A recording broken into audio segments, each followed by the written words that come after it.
And just give us a brief bio of your work, of what you do.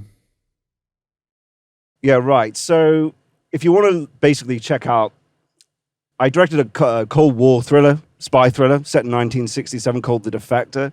That was shot by Oscar winner Russell Boyd, editor Matt Villa. He sort of cut the Lego movie. So, and I directed commercials and such. I don't so much do that anymore since Hollywood became wokeified. I left that because I don't want to make propaganda for degenerates. Oh, I'm going to get into if you want to see my competence of what I've done. Yeah, I'm going to get into the commercials later on as well, especially as they're, coming out for Christmas here in the UK. But let's set the table. Hollywood, obviously, massive liberal bias for decades. Whatever liberal means now means a very different thing, 20, 30 years ago. That's been turbocharged over the past 5-10 years with first feminism, then intersectionalism, then the Me Too movement, and the whole Black Lives Matter race grievance movement. It's now, as you put it, a machine for woke distribution. It's one of the biggest amplifiers on the planet. Always has been, but way more so now. One of the biggest amplifiers on the planet for the message, as Critical Drinker calls it. Yes. When was the turning point for when all that really kicked into high gear? And, does this woke distribution network, does it need to be a deliberate conspiracy between all the actors and all the film directors and all the studios? Or is it just more a conspiracy of consensus? Yeah, it's not it's a conspiracy. And we'll get into the. It's really interesting what is really driving this fundamentally. But you said, interestingly there, the message. And I was actually, when I was doing my notes on this, that came up as well. The thing is, when a studio executive, when they come up, the way they're educated, they essentially come from the agencies, right? UTA, CCA. These are the guys they negotiate with to get actors on. And from the mailroom up, they're trained, they write coverage. Coverage documents are these documents that are the readers. They start as readers in the agency. And on these documents, on the front of them, it's message. What's the message of this, right? So they're trained to see that from the start. And so when they end up in the studios, and these people, say you make a movie, if they were just making good movies, what are you known for as an executive if you bankroll something? Because they work for corporations now too. That's a really important point to note. Yeah. It's not the bigwig at the studio like Walt Disney who was able to just, bunch of European fairy tales. He's like a startup. He's like Elon Musk for movies back in the day, right? So he was responsible for that. But these guys work for a middle management machine. So the stuff they select is dangerous for their careers. They spend all day saying no to things. The most dangerous thing they can say is yes, right? And so say that's just a good movie. Oh, cool, you bankrolled a good movie, but what does that mean for you? But the message, right, as you said, with the message, the way they're trained with that, that's what makes them important, isn't it? For legacy, right? Because they're the things they selected. And so that's one driving force there. And you see also the stuff that drives into it with writers, doesn't necessarily mean that they're all on board with it, but they'll throw anything at a character if it means that it'll get noticed to be picked as an Emmy, right? You want to stand out.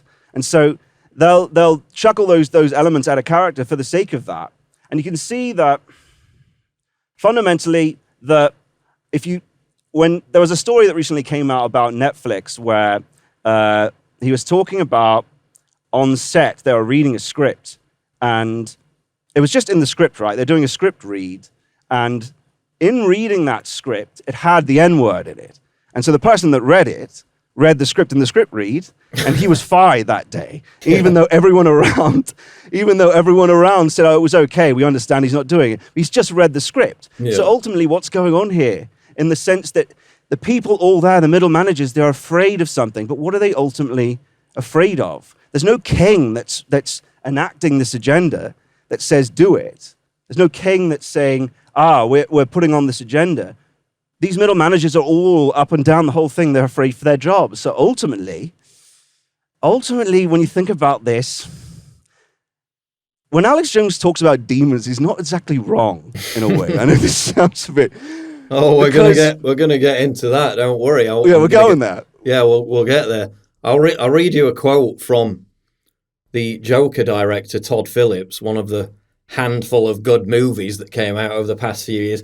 I mean, obviously, I'm very I'm very cynical and critical, but I reckon there's literally about 1 or 2 good movies worth watching that come out once or twice a year. But we can get into that later. But this is what They one of slip them, through the the cracks. Joker, Yeah. compared to the Batman, which was an absolute snore fest. The depressed Batman, it was terrible compared to the Joker. emo So the Batman. director of Todd Phillips, this is what he said about trying to make comedy movies in modern day Hollywood, because he made a bunch of comedy movies before the Joker, or Joker as it's called. He said, "Go try to be funny nowadays with this woke culture. There were articles written about why comedies don't work anymore. I'll tell you why. Because all the fucking funny guys are like, fuck this shit, because I don't want to offend you. It's hard to argue with 30 million people on Twitter. You just can't do it, right? So you just go, I'm out, I'm out." So they don't even get past that initial phase of even trying to introduce the potential of making a movie, as you mentioned, if it doesn't carry the message, because that is the purity filter which allows it to get made in the first place. And yet, Scott, we see some examples, Top Gun being the biggest of them all over the past several years, I would say, cracks $1 billion worldwide within weeks.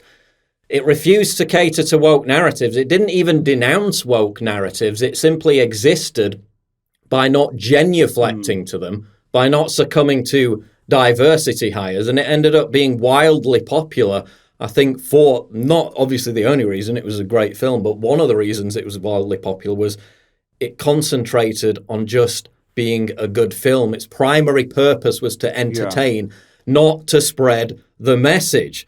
We've seen other films of the same time period that came out, the Toy Story film, for example, and others, that bent over backwards to become amplifiers for the message, and they crashed and burned. But, non-woke movies, the few that manage to squeak out, are insanely popular generally. They're very profitable at the box office. So why are they still so rare if there is that financial incentive to go out and make them? I think they slip through the cracks, man. I think when you look at Top Gun, Tom Cruise is like an old hangover king from the old days who still has the power. And it reminds me of when people say conservatives in Hollywood, right? If you were super famous, then you can be conservative. But if you're not, it's going to have a massive effect on your career. So it's kind of like that in the sense that if you have this hangover thing, you've got this heat which Hollywood's based on, that's still a commodity, and you still have the power. And think about Tom Cruise. He's surrounded by his wealth and this system of Scientology, which, it's protected, it's insulated from everything. And I think that, I think in many ways, that old way of coming up is kind of dead as well with television. When you look at Christopher Nolan, these guys are kind of last of a generation. And same with Quentin Tarantino. These guys came up, there's no real pathway to be. Great films are made by a dictator. They're made by a person that has a certain amount of clout, and you basically become a proven talent, right? And a proven talent, all that means that you are proven to make a shitload of money. It doesn't mean competence, but of course it usually amounts to competence. But when you are that's when you get checks to make movies. But the pathway up through that these days with Netflix and television is just not the same. They were lucky. Sundance used to be a road up for these people, but those festivals were corrupted long ago as well. And they've been a part of the problem in terms of the mechanism. That mechanism selected for had this agenda in it as well. I remember got asked by a Sundance programmer, why are all the people in your film white? I got asked this, right? So they've been, and the same thing with the message happens in the film festivals, is that all these people are looking for clout themselves. If they select a movie, it's about the filmmaker. They don't want that. They want it to be about them. So if they program a movie, it's the message that gets them clout. It gets them, oh, you picked that great movie. Otherwise, it doesn't, because ultimately entertainment is kind of empty. If really actors, it's playing pretend. It's not that significant. Yeah. But if you can put a message in it, if you can have that, you can say, look at us. We're great in our virtue. Look at us. Look what we did. Look how important this is. So a whole thing that's ultimately empty in its soul, and people that are ultimately empty, right? It is an empty place. LA is an empty place culturally as well. It's a decentralized empty place. It could fill it with this. So it was really ultimately a place that was perfect for this whole thing to be thrown at. So when these films slip through the cracks, though, like you say, I just say, yeah, it's going to be less and less each year. It's great when a good movie, I came to that conclusion long ago. It's great when a good one comes out, that's lovely, but don't think it's rescued anything. Some guy slipped through the crack. There's a guy called Robert Eggers, I think it's Robert Eggers. He made that The Witch and The Northman. That's pretty good. Yeah. That's about Not Vikings very diverse. and it has The Northman. yeah. Didn't have Vikings portrayed as African men. No, that's right. I mean, but you see that all over it, of course, the absurd diversity casting, which just pulls you out of it, which is ultimately, though, that works in our favor. I suppose we might get into that at some point, but yeah, I wanted to ask you about that. I wanted to ask you about that and the what you mentioned before about what you've been asked to include or not include. But on DMs before we set this up, you said to me that you actually love woke movies and propaganda. Were you being facetious? That sounds a bit counterintuitive. Explain what you meant by that. Well, I think ultimately what happens is when you do all this stuff is it makes their product inefficient.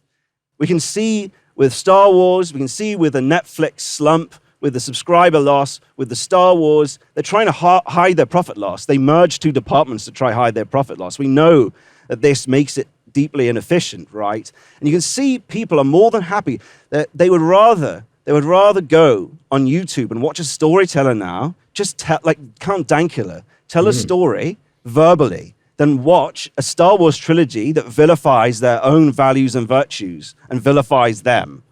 In their millions, they'll watch story. There's storytellers doing this right now. So what they used to have as a benefit in production value, by taking out the value hierarchy that is fundamental to the Anglo-Saxon world, to the American, English, Anglosphere world, by taking that stuff out, these fundamental values, it's sort of equalized it to the point where people are willing to take a hit for the production value because they've taken that out of it by hitting the message so hard. It's made it viable for some, that benefit they would get basically is eliminated. So that's an opportunity for people who are willing or are to look deeply into fundamentally what makes us tick in our value hierarchy, which is within. It's the being of a people, right? And to understand that fundamentally, that's why it's an opportunity for the people on the distant right, for the people in our spheres, and this is happening. This is not speculation. This is happening right now. So that's why I see it as a good thing, because these people, woke was always there. Like you said earlier, it was always there. Even before this wokeism, this parasite took over everything, this distributed cognition. It was always there. Hyper agency took over everything. Yeah, and it was always a system. It's actually the thing is, it was more nefarious before, wasn't it, Paul? It was more nefarious when it was just neoliberal, because we didn't notice it as much. Yeah. Now, because they've hit it over the head so hard, all the general audience goes, hang on, they weren't noticing it before, so it's working. Yeah. They were more effective before when it was more subtle, but now it's the mallet. So that's why I like it, that ultimately, because people are waking up to what was always sort of there in another form. It's revelation of the method, isn't it? And you know, we've had legacy movies down the decades, which again, as you touched upon this, they inoculate the public with universal values. They try to champion universal values based on common shared human experiences, trying to inspire humans to become something better. And it was a unifying experience when you go to the cinema and you watch those kind of landmark legacy movies down the years. And now with woke, it's all about division. It's all about elevating one ethnic minority or one fringe group above another. And there's no appeal to universal values. And I think that's why Hollywood has been hemorrhaging money over the past 5-10 years. And as you said, the same with Netflix. And again, the stuff that's good on Netflix tends to avoid all this as well. But still, there's that woke mind virus, as Elon Musk calls it, and as you call it, smacking people in the head with the mallet time and time again. A few years back, I wrote a story about, I don't know if this became more prevalent in Hollywood, but they created an AI software tool, and this was apparently used by major Hollywood studios, that would scan movie and TV scripts and flag up any examples where diversity, or the message, whatever you want to call it, is not portrayed positively. We've also had stories, and this is a fact, I don't know if this is prominent as it was in the early 2000s, but secret societies within Hollywood of conservatives who can't publicly admit that they don't hold these far left political opinions. And then, as you said, the people who are allowed basically to slip through the cracks and make non-woke films are the people who are already successful, who already had that gravitas. You see the same thing in the music industry. Only the most successful artists are allowed to break from the message to express semi-dissident beliefs. I mean, you can look at Morrissey as an example of that. Even someone like Noel Gallagher, who basically is a loose cannon and says whatever he wants because he's already had his success. You see that in Hollywood, in the movie industry as well, with, you know, people like Tom Cruise that you mentioned. Have you ever, in your career, had instances where you've been told you must push this political message, you must include this diversity narrative, or do you know other people in the industry who have fallen foul of what has become this purity filter?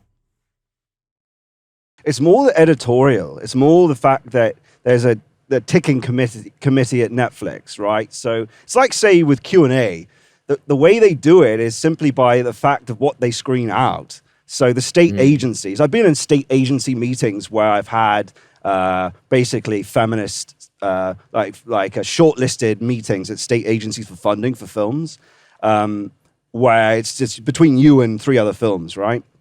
I've had them say to me in a meeting that, oh, what's coming up is the Gender Matters program, right? Because we were 2 men in the room of this meeting with them, and had nothing to do with this gender program they were bringing in, which is a social engineering program, by the way, to make films with women in it. This is quite a while ago. This is 2017. And so they're saying that in the meeting, and ultimately, the person they gave the funding to never made the film, right? Never made the film and just took the money. Right? So that's an example of a direct, like, why would you bother saying that in a meeting? Because we were both men, and the film was all men and white men, right? Yeah. And so I don't hold anything against that. I made the film anyway, but that's one example of when I saw it. But the fact is, like I said, they do it through the screening, through the festivals. Yeah. They present it as a meritocracy, and they don't do that anymore, by the way. They don't bother. They don't bother with hiding it as a meritocracy. Present it as a meritocracy. And then, of course, the people there that are screening and doing that sort of stuff are picking it for their own clout, for their own virtue. Oh, does this have the message? Because that'll make me look good and I'll get the next festival and be the judge of that sort of thing, right? So this is how this distributed cognition, this hyper agency, does its business. How it was so easy for it to sort of get in, this mind virus to get in. Ah, sweet. It was the perfect mechanism for it to do its damage, right? And this is, when I say distributed cognition, this thing, cognitive scientists at the moment are talking about this as an egregore, egregore they call it, or a hyper agency, because it has no king, like we said earlier. It's a real organism, though. It's not. If you think about it as a meme complex, if you want, if you're a materialist or whatnot, a meme complex that's between all the brains, a mind virus. But it feeds back, and we'll say you're talking to a woke person. Who are you really talking to if they're on message? You're talking to it, not the person, the person, right? So the most helpful way to think about it really is as this distributed cognition. And it's been talked about by cutting-edge cognitive scientists as this. So it's not wrong to think about it this way. It's what we're really fighting is something that isn't a mental organism, if you want to call it that. Yeah, and if it has enough repeaters, enough amplification nodes, then it doesn't matter how true it is or not. If enough NPCs have got the cogs whirring to amplify it across the board, then it reaches, the virus spreads. Doesn't have to be true, doesn't have to be, morally upstanding to be something authentic or genuine. It's just the sheer amount of people that it infects. That's how it grows, that's how it metastasizes.